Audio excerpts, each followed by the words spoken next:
Hello, hello. Welcome to the Story Darlings podcast. I'm Sandra. And I'm Tera.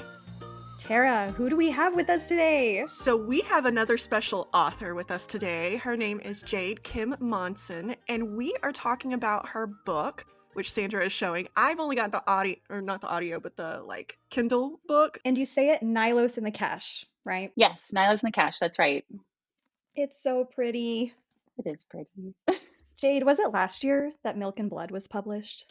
Yeah. And so actually the same cover artist did Milk and Blood, and I talked her into doing fantasy where I wasn't sure if that's what she wanted to do, but she can do it. She can do all of it. So This was her first fantasy cover? yeah. It is beautiful. Stunning. Thank you. Rachel says thank you. Aww. So I finished this last night. I didn't know that it was the start of a series.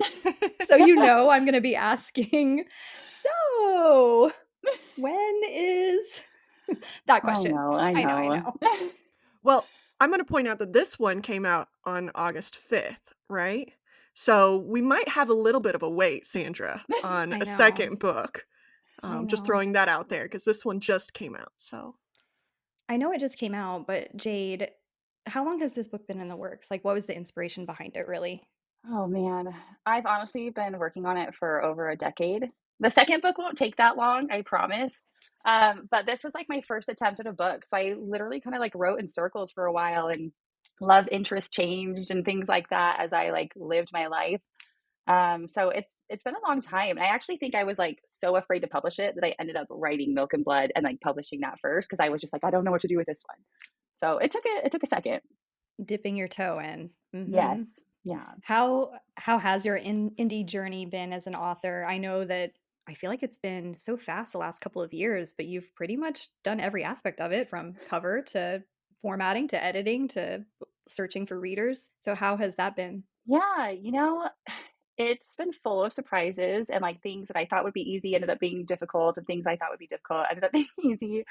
But I think as long as you enjoy it, it's the way to go. I really love all the things. For the book fair that we had today, I found out I was in 3 days before. So I was up at midnight designing a banner to have behind the booth, and I love that stuff. So I think as long as you love it, the ups and downs are okay. I'm sure it helps that you have a marketing background too, right? So you always have that hat on. It totally does. This morning, they actually sent out an email and they were like, the AC is broken. So bring a mini fan. And I was like, you're freaking kidding me. And then I went and I looked up a store where I could get mini paper fans to hand out to people. And I was like, this is a marketing opportunity, and tried to turn it. So the marketing background does help a little bit. I want to talk more about the book here because you have 3 POVs. No, we actually get a fourth POV at the very end. This is true. Oh, talk about cliffhangers. What character? Because we have Ava, we have Candlant. Am I saying that right? Yep. And then we have Chin Chin. So cute. Do any of those characters resonate with you the most? Do you see yourself in any one of them more than the other? So I definitely relate most to Ava. I think that she's totally motivated by love, whether it's infatuation or love. That's just how she makes her decisions. And I am guilty of that too. So I really relate to her. I also very intentionally made her a mixed race, which is something that I just kind of dealt with growing up, especially in Utah. It's just a very different vibe. So I still go into places and be like, okay, I'm the one brown person in the grocery store today, and kind of have this mental. But then when I go to a Korean church or something, and I don't speak the language, there's that barrier there too. So I really wanted to explore that with Ava as well. So I mentioned this because I clowned a lot while reading parts of this. Oh, Tera. You clowned a lot? I clowned a lot. Squirrel. I get off on tangents when I'm reading and I'm like, oh, that's a new word to me. Or I feel like this is diving into something else. And so I will go and Google and be like, okay, what does this word mean? Is this maybe a hint to something else? Is this a spider web that I'm going to need to know later? Is this pointing to something else? And so I did that a lot. So I was a little slower at reading than Sandra was. I wanted to know, because I'm also a very mythology, stories of cultures. Did any of that, from a Korean standpoint, make its way in here? That's a Or good are some of question. your characters, some of like specifically like the monster and things like that, are they potentially like did they come from somewhere, or is it just like you had a mind and you're like I'm gonna make up this monster? That's okay. That was a lot of questions in one. Yeah, it So was. Sorry. I'll start with the monster. So the Vika was really interesting to me. I actually was inspired by The Witcher. I Okay. think The Mm, Witcher has really freaking cool monsters. Like I just totally got that vibe. yes, Yes. okay, good.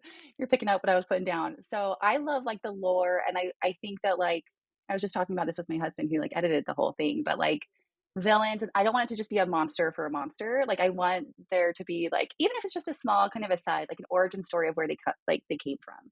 And so the Vika was really important for that, and I think at the time actually, um, I was well, there's a lot to dig through here. But like I don't have a very good relationship with my dad. And so there's definitely like a disconnect of like the child to the parent. And so I think I was like exploring some of Mhm. those feelings, which I probably should do in therapy, but I'm doing through writing. So exploring Hey, some of those feelings. writing We do and what we gotta reading do. sometimes are the best therapy you have. Yeah. Yes, yes. So that's kind of where the Vika came from. And as far as like the name goes, I actually am like trying to remember. I think I just wanted something that sounded, sometimes I just go like phonetically, like I wanted something that sounded very aggressive and kind of like uh disruptive. Like as soon as you hear the name, it's very like, I don't know, hard for me. It almost sounds like German, I guess. Mhm, mhm. I love the origin story of that monster. I was getting, Baba Yaga, like, that's what I was picturing Yes. as it, very spindly, right? It's like, Hmm. I don't know what the backstory is of Baba Yaga, but that's what I kept picturing, and I know there's, like, Greek mythology out there around, like, monsters eating children, but not quite this way, so definitely got that Witcher vibe and loved it. It just made it so interesting too, like, this propulsion point for Ava's journey, right? Like, that Hmm. was the immediate hook for me. But then we got this character named Chin Chin, and I Hmm. hated her at first. I was like, "What? You're doing horrible work." But you turned it around for me. Oh Was she wow. your Okay, good, Lysandra good. in this? I always liked Lysandra though, and Even when Throne she of was Glass. being If bitchy, you liked uh, her? yeah, Okay. there's a power in being quote unquote bitchy, but no, Chin Chin. I loved her arc because she was such a complex character to me, but I feel like I identified most with Candlin. I would say he was Mm. probably my favorite Jade. He's my favorite too. He's my favorite Ah, too. Yeah, I have a soft spot for Cadlin. you put him through it in this book. I felt bad. Are we doing no spoilers here? Because I feel like that's up to you. I mean, we can here. Let's do this. We're gonna hop into spoilers right now. So if you want to tune out just for a little bit, and we'll let you know. Sandra can put like the little chapters in, like here's the spoiler chapter, and like Yeah, we can do that because I would love to talk spoilers. okay, so everyone has jumped off now, and I am like so bad at keeping secrets. And I've watched your guys' show. Like I am like, oh my gosh, they're gonna pull all the threads, and like I'm gonna have to like have a straight face for book two, and they're gonna ask questions, and I feel like you guys do such a good job of that. Like it was with I think it was Spark of the Everflame. Is that Oh, my yeah, you guys were just like pulling at threads and Quicksilver, and I was like, oh my poor gosh, if Jesse they on do that that. to me, like I'm gonna just break. But so for book one, Canlin, what was super interesting, kind of like in an eerie way, is I'll try not to totally spoil things, but he ends up going through like he ends the book with a disability. And I had written him losing a limb before my husband had his accident. And a lot of the inspiration from Calvin was my husband and him growing up in like LDS church and leaving the church and kind of like exploring that. I w- I was wondering, I know nothing about your husband, but the way you lit up when you said that he has a soft spot in your heart, I was like, I feel like this is her husband. That is the connection and why he has the soft spot. So, like, It's pretty undeniable. There's definitely like things I pull from different areas. Like my dad also left the church, so I pulled in themes, but it was crazy that I wrote him in like a very emotional scene where he like loses a limb. And then it was like a year and a half later that my husband like almost had his leg like severed. So he kept his leg, he has his leg on, but it was funny because when I first wrote it, it was just the arm. And then we went through like what it was actually like mobility wise without like being able to walk for a very long time. And I was like, oh, I have to write about this. And like, what better way to do it through like the filter of fantasy? So I ended up going back and changing it to like have that to be able to kind of write what you know, I guess, and like write those feelings out. And it totally changed the story. Like I remember even with my husband and his leg, he was like, I wish it was my freaking arm. Like I can't stand, I can't walk, I can't, you know? And so it was like a really weird thing though that I had like written it in the book first and then like the accident happened. So yeah.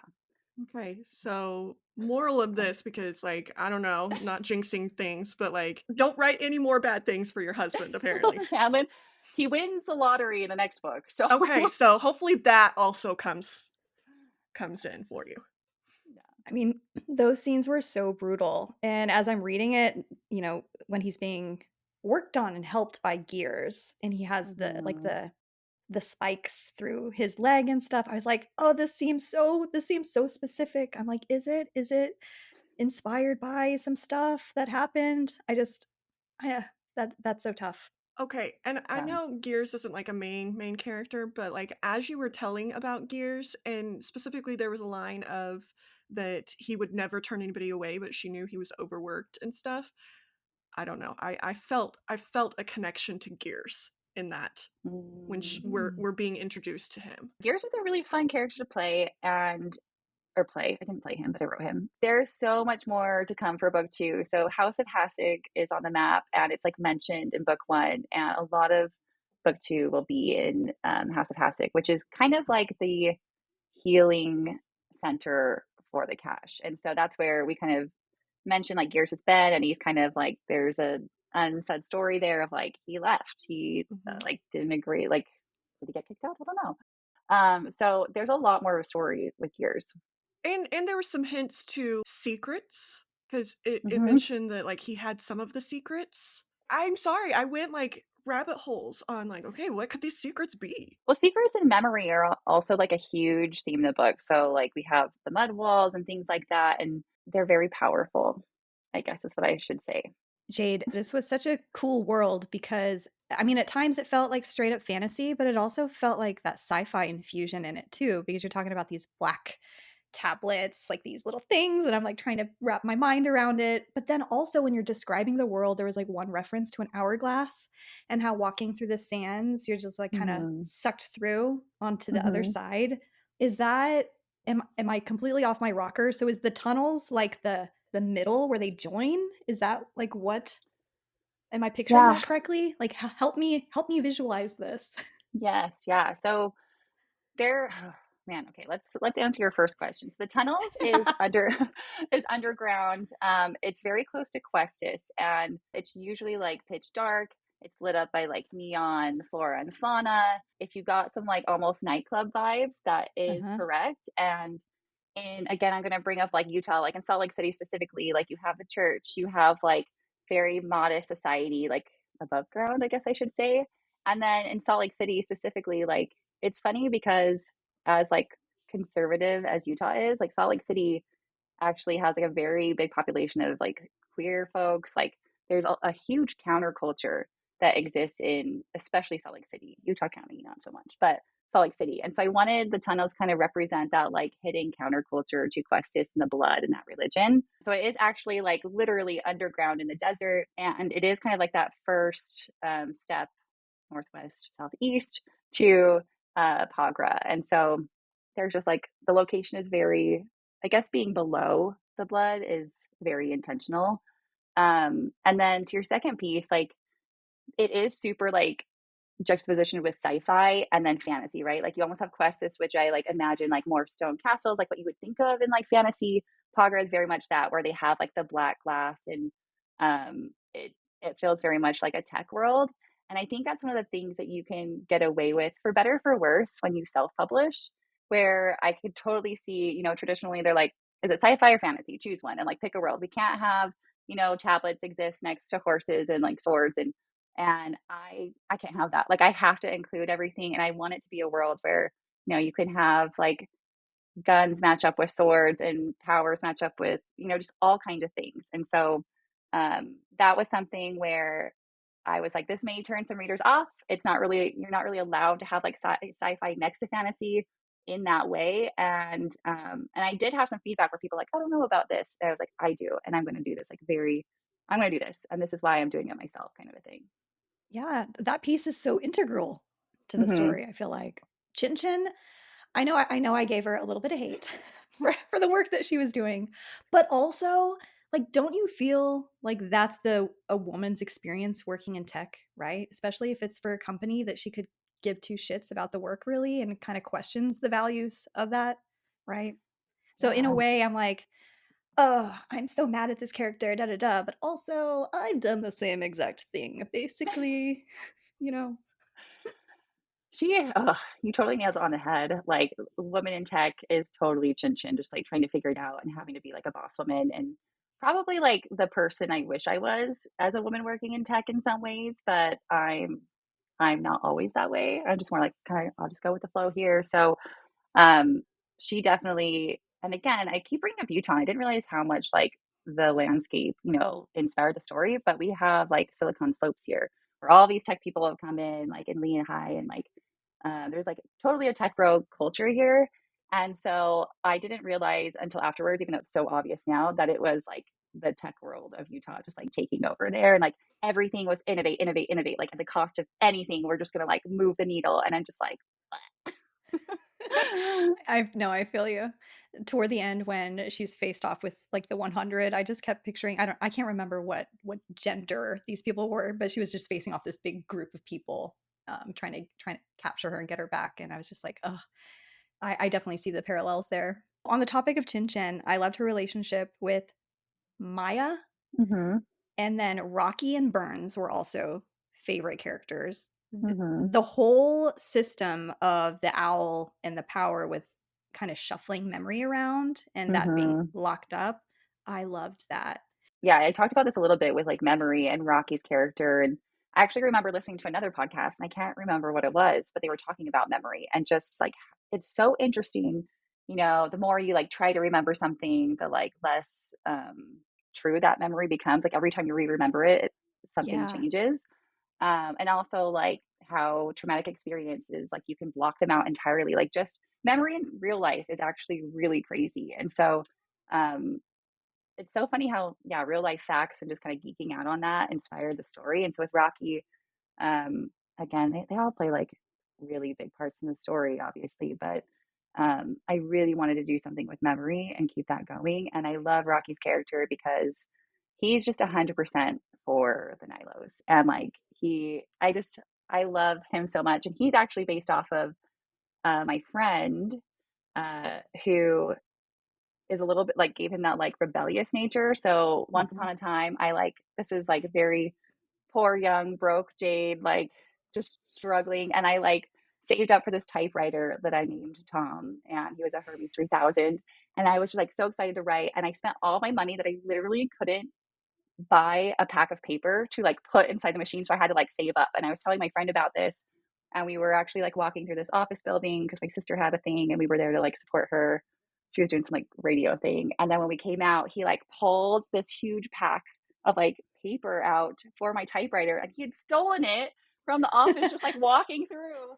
And he was like, these are your dreams, and like gave me the paper. And I just like that was such a moment. And I like tried to carry that like feeling through Rocky of like he like will break rules. He's pretty sneaky. Like he's very passionate. And I wonder if my friend remembers this. But yeah, so that's a little fun fact. I love that fact. Rocky, I was worried about him, and I'm glad that he ended up being okay. But the whole memory thing was so interesting because at times I got flashes of something like altered carbon, right? Because they're Ooh, able to mm-hmm, kind of move consciousness into different sleeves or bodies. mm-hmm, So it was interesting whenever Ava and Maya were fighting over real estate, like headspace, right? And whenever Maya would take control, and she was just such a badass and like an even mm-hmm. stronger fighter than Rocky. And those were always so cool to see, just kind of how that character personality switch happened. So I love that. But it's like whenever you were talking about readers, like, oh, I'm not sure about the sci-fi thing. I'm like, the sci-fi thing is just so embedded into what the story is and all of the conflicts. It makes it so interesting.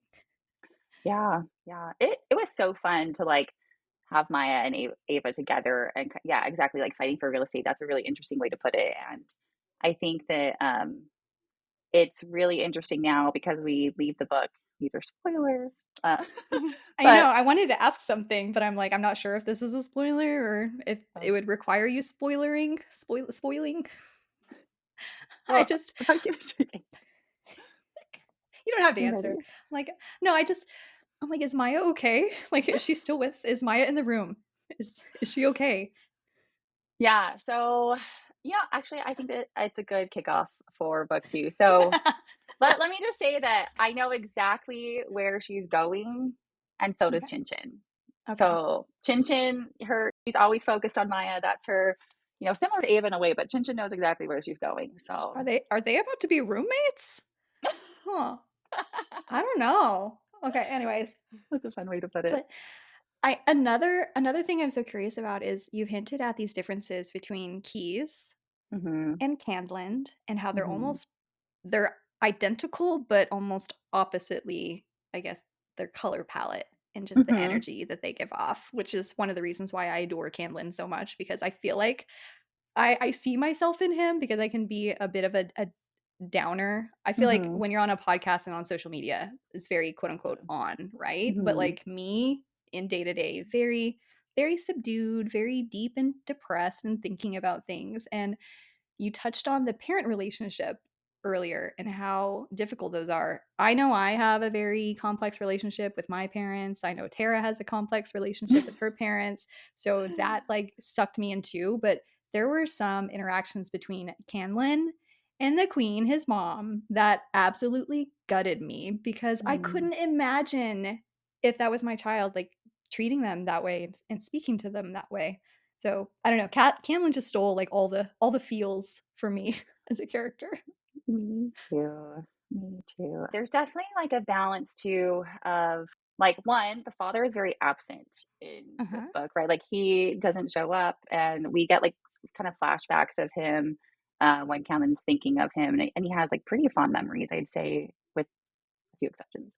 But his relationship with his mom, I think, also is like, I don't know, if you turn it and look at it from the queen's perspective, she has like her firstborn, like the heir of Questus and the blood. And so she's got like this responsibility. And in a way, she's like set her firstborn up for success. And then there's this second problem child, and she just doesn't know what to do with him. And so there's definitely more that this is just going to be my track the whole time. More to come in book two, but there's more to come in book two about like these relationships and like the decisions that are made, and it is really heartbreaking. And I think there's even that scene, if I remember not editing it out, where in the aftermath, Ava is just like, do I tell Camden, who was not conscious at the time, what actually happened and like why we're in the tunnels getting help, or do I not? Like, do I protect him from that fact of like how they ended up there instead of where they could have been, getting help? Mhm. And so she has to kind of wrestle with that too, of like, do I hide this truth from him? Is it going to be helpful? And that's kind of difficult too. There was a line something to the effect of where the queen was like, "Oh, I prayed that you wouldn't come back," and I was just like, like Such a not this line. boy. He's so good, but he's just quote unquote the gloom, and I just feel so bad for him. And then you just really put him through the grinder toward the end, like literally. I was I just like, know, oh, this poor. literally. It's like, okay, this is his darkest dark. This is his Hopefully. like he's underground right now. It's that bad. Yeah, and I'm so glad that like you could connect with him, because most of the people and like readers I talk to are like big fans of Ava, and like a lot of the beta readers really loved Ava. So I kind of like I moved her chapter first, where her chapter wasn't first originally, because I think I'm also like a sad reader. Like I love to feel things when I read, and like if Mhm. I can like cry and like if I wake up with like frog eyes next day, like the book has done its job. So I definitely like Yes. lean into that. But I also wanted like a central character with Canlin, like that wasn't just like, like the macho man that like everything is good. And in a way that's kind of keys, where he knows what to do in most cases, except for the second chapter. But yeah, Counter was a really fun and interesting character to like get those emotions out for sure. Was it fun writing Key's perspective at the end? Oh man, whenever I read that chapter, because I do like even the last line of the book, I just get like so stoked to write book two. Where I'm like, oh, this is gonna take off. Like I felt like it Jade the was so sadist.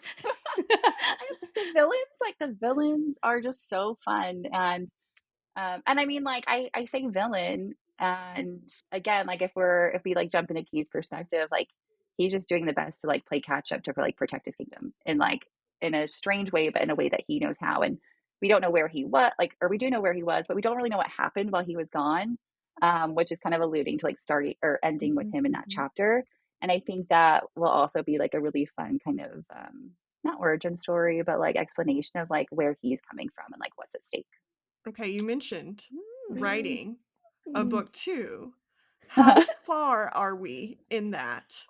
No, the worst question Also, ever. follow-up question slash prequel question, whatever you wanna do. Yes. How like, what was the publishing kind of process for this first book? In what sense? Well, Like, like, okay, so we know it took you about a decade to write the book, right? Mhm. How long did it take you to publish? Like, I know you said your husband kind of Mm, edited for you. So, yeah. how long did he take? I'm doing math in my head. Like, okay, here's if you're started oh God, writing, hold your butts. here's like the Yeah. time it took to edit, and then it took this much time to publish. So, if we use the same trajectory, we're gonna get this book in. Well, let's not use the same trajectory because I learned a There we ton. go. I learned a ton and like so many things. Like I starting this book, I refused to outline. Like I was such a stubborn little about it. Like I was just like, I'm not gonna outline. I just want to like let the words flow. And I let them flow in circles for like years. And I literally rewrote it from scratch, maybe like 12 times until my husband was like, no more rewriting. And I was like, whoa. And he's like, give it to me, like we're done. And I was just like, okay. So as far as outlining goes, we have loose outlines of book 2 and 3. And I will say that I'm like pretty determined to keep this as a trilogy. I don't want it to become, even though, Sarah J. Maas is awesome. I don't think I have the capacity for more than 3 books. So loosely outlined right now. We know how it ends. We kind of know like the character arcs and things, but not super detailed outlining, which I'm going to do this time. For publishing, it was really interesting because when I first I published Milk and Blood, being like, I want to go through the motions. I want to learn everything I can learn with Milk and Blood. Totally different book, but self publishing. And then with Nylos and the Cash, I was actually pretty determined to do like serial chapters from my Substack newsletter, where Mm. I was like ready to go. And it was actually my husband who like finished his read through, like final read through, and he looked me dead in the eyes and he was like, if this doesn't become a book that I can hold in my hands, I'm gonna be pissed. And I was just like, whoa, like, okay, and Aw, it was really, husband. yeah, I know. He's the reason I'm doing this book fair too. So he's definitely like making me do these things for the dream. But so I was planning on doing like a Substack thing and doing like a chapter every 2 weeks. And I actually like had it planned out for like when my baby comes in March, I will have these like chapters already scheduled and kind of thing. So I could have that already. And so I switched gears kind of later on. And honestly, the publishing can be as quick as you want it to be. Like, I actually remember going on Amazon when I was still in college and I published like a short story called Seeds and just like put it in there, use their little like cover maker. And 15 minutes it was like published. And like, like you can do it really fast. So it's kind of up to you on, what you want to do. And for me, like, I really wanted a good cover. And I had found Rachel, I actually used Reedsy. I found her, and then this time I had her email, and I was like, "What do you think, fantasy?" And I just told her I was like, "I don't want it to be big curly letters, and like, I didn't want people to think it was a romantasy, and like be misleading, and I didn't want it to be, yeah, like a heavy, dark blue medieval castle kind of look either. Mhm. I wanted it to feel different because it is different. And so cover took a while. I would say she took we maybe did like 3 months, like back and forth, like figuring it out. We got really close. I think where I like fell short this time is ARC readers. ARC readers was like, I think because I'd planned on the newsletter, I was like, okay, I started with like just kind of going through my network, which is super tiny. And then I used Book Sirens, I used NetGalley, but it was kind of like after the fact where I wasn't like getting enough. And then like I lost percentages wise. With Milk and Blood, I had a much better like ARC response, I guess. Not in like the reviews were better or worse. And we can talk about that. But like I actually got more people to leave reviews for Milk and Blood because I just had done it so much earlier and I felt like I was kind of like racing to get it done for Nylos. So I'd say like I maybe had 75 ARC readers and probably like 6 or 7 of those actually left reviews in time for the launch, which was kind of like a short-sighted thing on my end of just not giving them enough time. And then me being like, read the book quickly, it's not that big, and it's like huge. I mean, So That's what to Sandra give your did to me. She's like, "It comes out on the 5th, read it." And I'm like come on, Tara, she's chop like, "It's chop. not that big." I it's big. yes, it's dense. I was gonna say give yourself more credit, Jade, because I feel like the audiences too, like moms get Mm, so just in tune with things that they're going to relate to. And Milk and Blood being that audience, I think that's why you just had I don't know if you want to call it a wider, broader reception, whatever. But this Mm-hmm. book is so special, but it is like a little more complex. Like the world, you don't Mm-hmm. know if it's really sci fi, you don't really know if it's fantasy. And yes, Totally. it's YA, but it's also so grown up. Mhm. So Yeah. it's such a mixture of things. It's hard to put a label on. Yeah. And that was really hard too, honestly. Like, I can't tell you how many conversations I had with my husband and some other beta readers. Like, is this YA? Do I make it YA? And like, the ages changed. And I was like, the themes are really serious. You know, like we have like suicide, we have like Mm-hmm. some really dark themes. But then you have like Hunger Games, which is YA, where you're like, okay, that's pretty brutal Mm-hmm. Yeah. for Mm-hmm. the kids these days. So that was really hard to figure out, and where I wish I had like, you know, if I did like the traditional publishing route, I would have had a team to be like, no, this is what it's going to be. And sometimes I wish that I had more of that decisiveness with like genre and stuff. Somebody being a boss to you, like bossing you Yeah, around. Like sometimes I don't sometimes I we don't all want to need have to that. make it. Like I don't want I to make want a the mom. decision. So true, so true. Weird question for you, just because like as we're talking, I want to know this. And I since love it. you like I got the book on Kindle Unlimited, so spoiler Hmm. guys, you can go out there and get it on Kindle Unlimited. Do the authors get anything out of that, or is it like a numbers thing? I know you're asking monetarily, but like you get to see the pages read as they go. And that in itself is like pretty magical. Like you can Oh, literally go okay. on your dashboard and like I literally screamed, I was like, David, 1,000 pages. And like when I hit my first thousand, so that's really fun. But you get paid by pages read.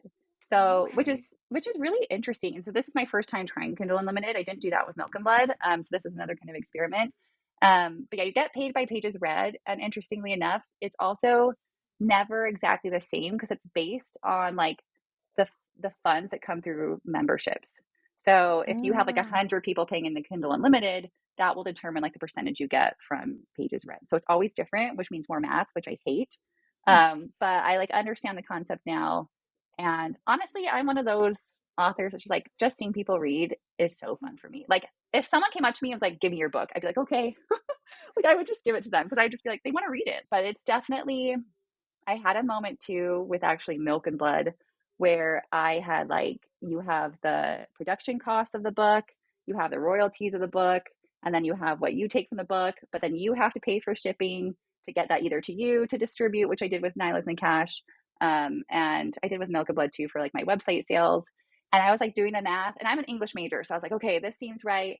Like, I want to put my book at a certain price where people can like buy it and like still have like feel good about it.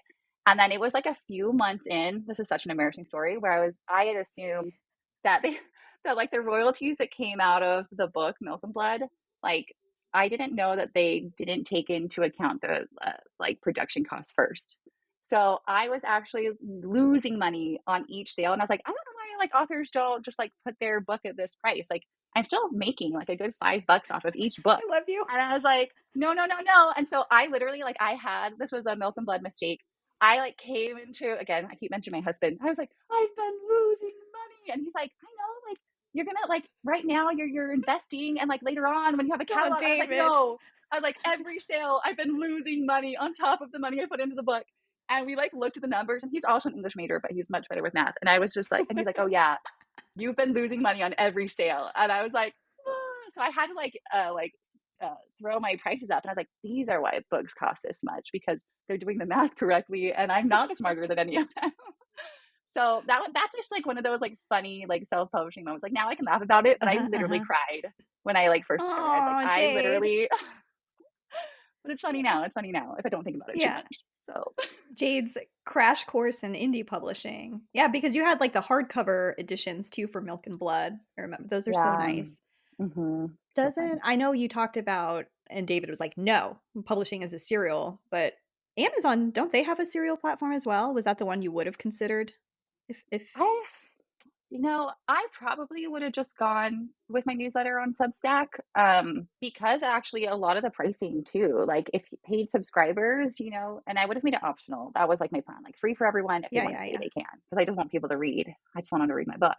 But as far as just like the cuts of royalty with Amazon and even like having like control over things too, you still have to give a lot up even when you're self-publishing. And so Substack would have been a way that I could kind of like keep everything in-house, so to speak. Like one of the examples actually like right literally like 48 hours before I published Nylos, I had like another meltdown moment where I was using Ingram Spark for like distributing it elsewhere. So you can get it, if you request at the library or whatever. But with Kindle Mhm. Unlimited, you have your exclusive ebook there. So I actually like uploaded my ebook to Ingram Spark, but put the publishing date as like January 2026 because I was like, I'll see how KU goes. And then I'll like see if I want to like do ebooks across the board, with like Kobo and stuff. And then it was 48 hours. So I was like writing my newsletter on like where you can buy your book. And I Googled my book and it was available to buy like on all of the sites. And I was like, oh my gosh, have I been pirated? Which I was like, Oh, is a no. little bit flattering. Or I was like, did something happen with Ingram? Like someone wants to sell Uh-huh. my book, and I ended up, fun facts, I'm going to like write about this for other authors. Like I had to talk with Ingram at 2:30 in the morning because that's the only time they could meet before like my launch. And they were like, oh yeah, if you give us information, even if you like put the publish date for January 26th, we'll just give the information and then all of the book stores will publish at their discretion. And I was like, well, I wish I would have known that before because now I can't use Kindle Unlimited if it's everywhere. And Yeah. so it was like in the nick of time, like an Indiana Jones hat moment where like I was able to like cancel all the ebooks that Ingram Spark had just suggested to sell for 2026 and get them off like literally hours before Nylos went live for Kindle Unlimited.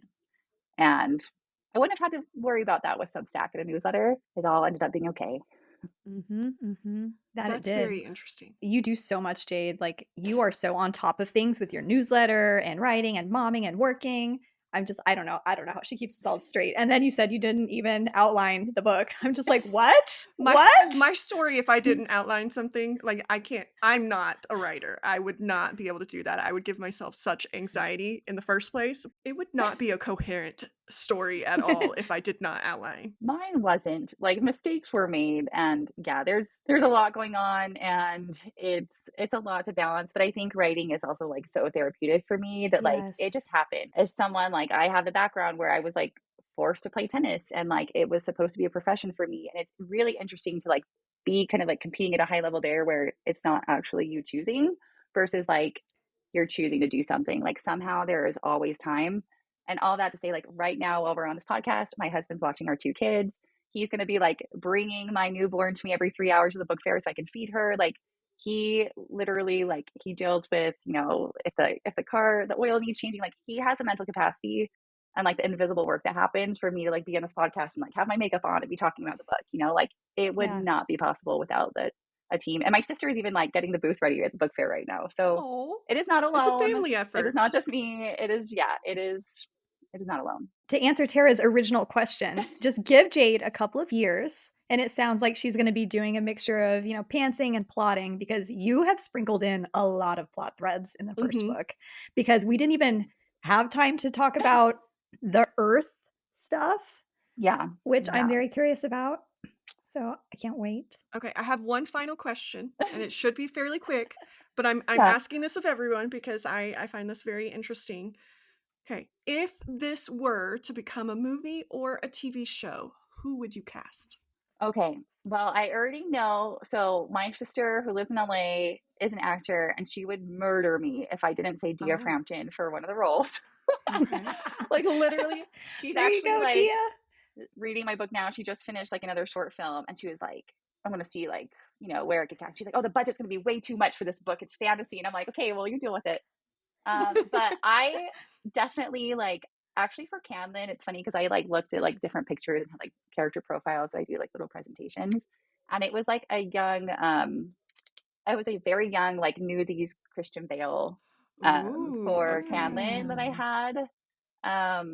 And for all the other roles, I don't know, but I definitely like had a Christian Bale vibe for kind of like the dark Batman too. Just like Yeah. don't do uh-huh, this. This is uh-huh. the brooding kind of thing. So I definitely had him.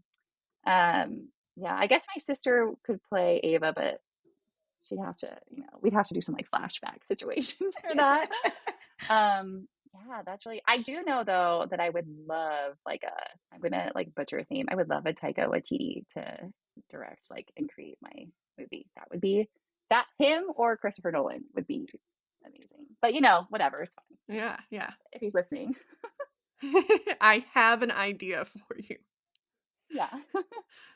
Just a little pitch. Did Rachel do sorry, I had one last question because we're Yeah, talking yeah. about characters. Did Rachel do the character art as well, or is that somebody else? Oh yeah. So that was actually one of the really fun things I did for this. Like if you stalk my social media a little bit and scroll down, I Uh-huh, uh-huh. actually Yeah, I did a ton of character art for this, and I found a ton of different artists. And Misty, my sister, did some of them. She read the whole book and started to sketch. So I was like, okay, like do please do character art. But I loved like giving them actually the like character profiles I was talking about with like descriptions and like some like important like plot features and things and like personality, colors, because colors actually plays a really significant part in the book as well.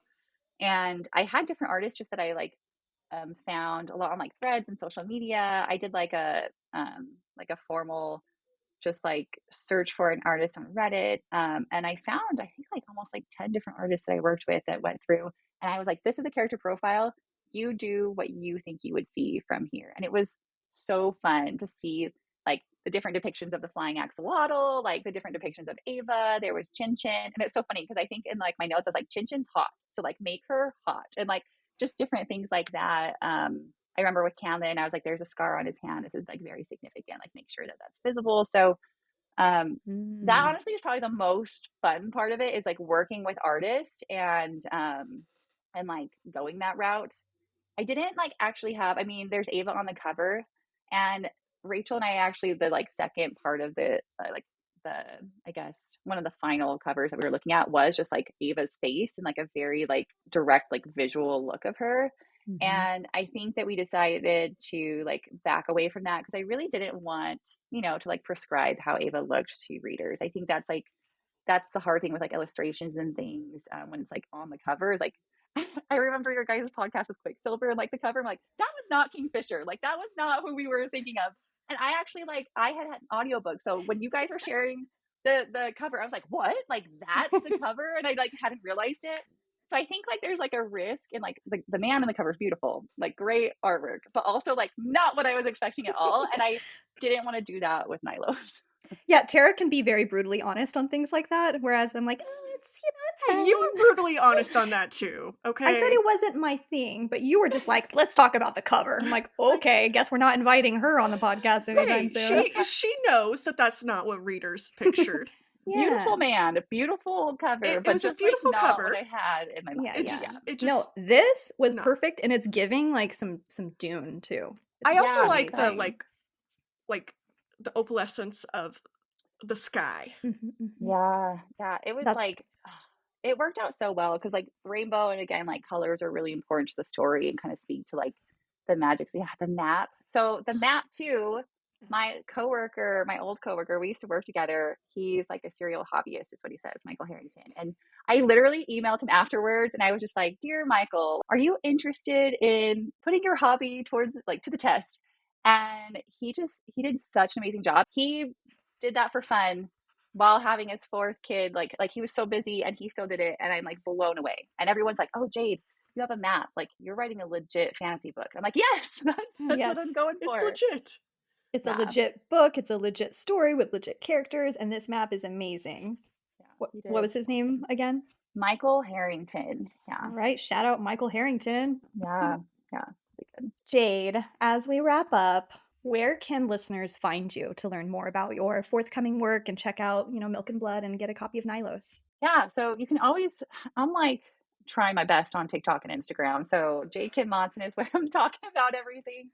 And still figuring out how that all works. And then jadekidmonson.com is my website where you can get a book. People ask me a lot. I get a lot of messages of like, where would you prefer me to buy the book? Or, Mhm, should I do a mhm. Kindle Unlimited or are you not getting paid? And I really like whatever you prefer. Like if you buy off the website, I can sign it, which is nice. I always like, they come with really, really cute matching bookmarks. So that's just like a little, and you get like the rainbow box. So if you want that like full experience, my website's where to get it. But if you're, ordering from Amazon and you want prime shipping and you want to get there, or if you're a Kindle Unlimited reader, like get it wherever you would like. And the paperback should be available. Like it's available on Barnes and Noble, all the websites. You should be able to request it. Or if you're a local bookstore person, which it's always fun to order through your local bookstore, you can do that. There's just different options. Choose the best option for you. Don't worry about me. If you're reading it, I am stoked. So Aw. yeah, Everyone, go pick up a copy of Jade's book, Nylos in the Cache.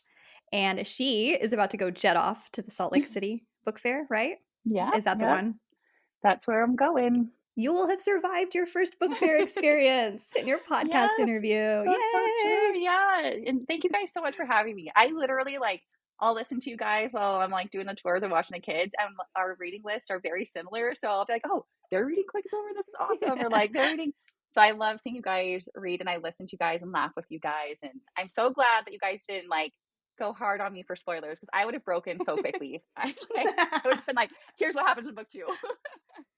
Aw, I love it. All right. Any last words for listeners before we say goodbye? Oh, man, just keep reading. Keep loving to Mhm. read and keep staying up late. I think it's hard to get into books sometimes, especially when you've had a break, but when you find that book, it's always a good time, so keep reading. Yay, I love that. Jade, thank you so much for joining us. It was so much fun, and we wish you luck at the book fair. It's gonna be Thank it'll be you. good for you. Stretch you. David's right. It's Okay. good for you to get out of your comfort zone. Oh. Shout out to David You too. try. Yeah. Yeah, yeah. Okay, well, thank you guys so much. I appreciate it. Thank you. Yeah. Okay, Thanks for okay. listening, everyone. Jade. All right. Bye. Bye.